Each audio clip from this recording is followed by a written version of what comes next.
ஒரு வாலிபன், அந்த வாலிபனுடைய பழக்கம் என்ன தெரியுமா? வளமையாக என்ன செய்வார்? ஃபஜ்ருடைய தொழுகைக்கு நேரத்தோட வருவார். நேரத்தோட வந்து அதான் சொன்னதன் பின்னால இகாமத் வரைக்கும் குர்ஆன் எடுத்து ஓதிக்கொண்டிருப்பார். இது வளமை. அப்ப ஓதிக்கொண்டிருப்பாரு. ஒரு நாள் என்ன செஞ்சார்? இது அல்லாஹ் பொருந்திக் கொள்ளக்கூடிய நேரம். தொடர்ச்சியா ஒரு அமலை செஞ்சுட்டு போறாருண்டா, விரும்பி செய்யறாருண்டா, அந்த அமலோட அல்லாஹ் மௌத்த கொடுப்பான். அந்த அமலோட அல்லாஹ் மௌத்த கொடுப்பான். தொடர்ந்து செஞ்சுட்டு போனார் அவர். அப்ப அந்த நேரத்தில் அந்த வாலிபன் ஒரு நாள் ஃபஜ்ருடைய தொழுகைக்கு பின்னால குர்ஆன் ஓதிக்கொண்டிருக்கிறார். ஓதிக்கொண்டிருந்துட்டு இகாமத்துடைய நேரமாகுது.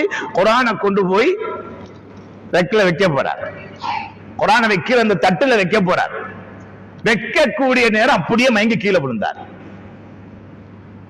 இப்ப எல்லாரும் என்ன செஞ்சாங்க? தூக்கினாங்க. அவசரமா ஹாஸ்பிடல் கொண்டு போயிட்டாங்க.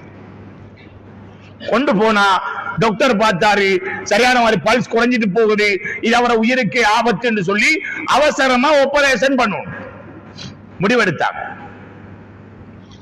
அவசரமா ஆபரேஷன் பண்ணும். ஏதோ ஒரு பிளாக், அவசரமா ஆபரேஷன் பண்ணும். இப்ப இந்த வாலிபனை மயக்க போறார். ஆனா இந்த வாலிபன் மயக்கத்திலேயும் தெளிவாக இருக்கிறார். ஏனென்றா இந்த மயக்கம் சும்மா அந்த போதையால வந்த மயக்கம் அல்ல, இது மவுத்துடைய மயக்கம். அல்லாஹ்வுடைய பொருத்தத்தை பாருங்க. அந்த வாலிபன் என்ன செஞ்சாரு?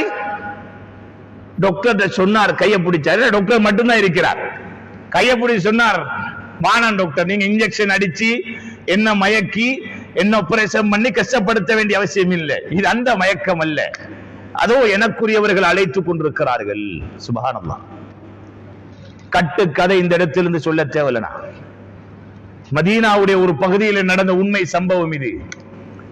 எனக்குரியவர்கள் பார்த்துக் கொண்டிருக்கிறார்கள், என்னை அழைத்துக் கொண்டிருக்கிறார்கள். சொர்க்கம் என்னை அழைக்கிறது, எனவே என்னை விட்டு விடுங்கள், எதுவுமே செய்ய வேண்டாம் என்று அஷ்ஹது அல்லா இலாஹ இல்லல்லாஹ் வ அஷ்ஹது அன்ன முஹம்மது ரசூலுல்லாஹ் சொன்ன வாலிபன் அதே இடத்திலே மரணித்து விடுகிறார், வஃபாத்தாகி விடுகிறார்.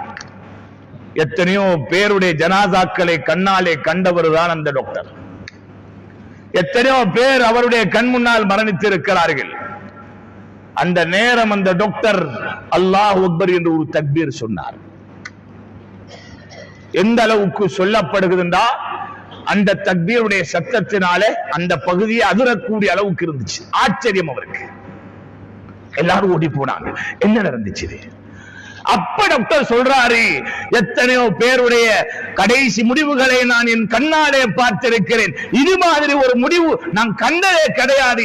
இந்த மாதிரியான முடிவு எனக்கு வர வேண்டும் என்று ஆசைப்படுகிறேன். என்னால் தாங்க முடியாமல் தான் கத்தினேன் என்றார்.